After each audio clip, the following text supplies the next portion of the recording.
and you mentioned your book Beyond Good. So tell us a little. I mean, I can understand the inspiration to write it, right? The optimism and everything of that nature. Tell us a little bit about what inspired you to get the write Beyond Good, and what you hope readers get out of it when they read the book on their own. Yeah. So the book itself is the center point of the book. I think is hope.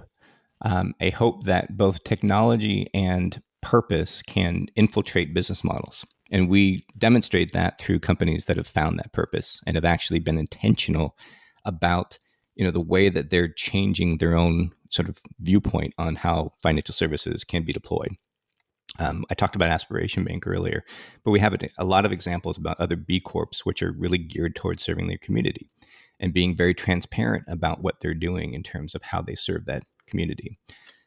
We profile a lot of companies in there that are changing the way that we should think about how you can serve more people and serving people without necessarily having profit at the center of that, because profit will come. It will come long term because you're doing what's right. And I always think, that in the examples that we give, we show that doing right is doing well, and just having a little bit longer term view about the overall financial picture of your customers' and clients' lives will always be, a better true north than sort of the trajectory that we're on. It's like looking at the fiduciary model and saying, oh yeah, well now we're going to do that because it's in our best interest. It's also in our client's best interest, but you know what? It should have always been in your interest. So the book, it starts out with, sort of a basic need check. It's food, water, and shelter, and how we're doing. Literally food, water, and shelter. And how we can, as an industry, get involved in more of our customers' lives. And I give this example in wealth management. And I say, look, regardless of how much assets your client has under management with you, what are you doing to help them live longer and live healthier, lives, so that the relationship is longer, that the relationship is more real?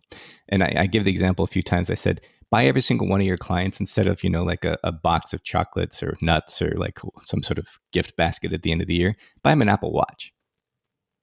And then show them how to use it. And then show them how just 10,000 steps a day is going to make you live longer. Mm-hmm. Because it's like, financial health and physical health go hand in hand. So, my only thing for people to say is look beyond just banking, look beyond. And so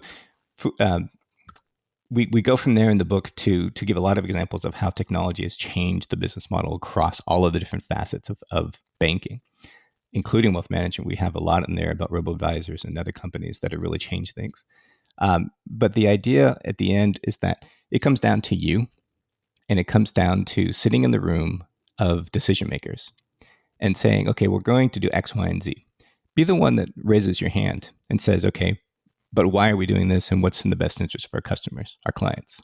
How are we going to move things forward so that their lives are better? And that's a lot of the book, is just giving examples of companies that do that.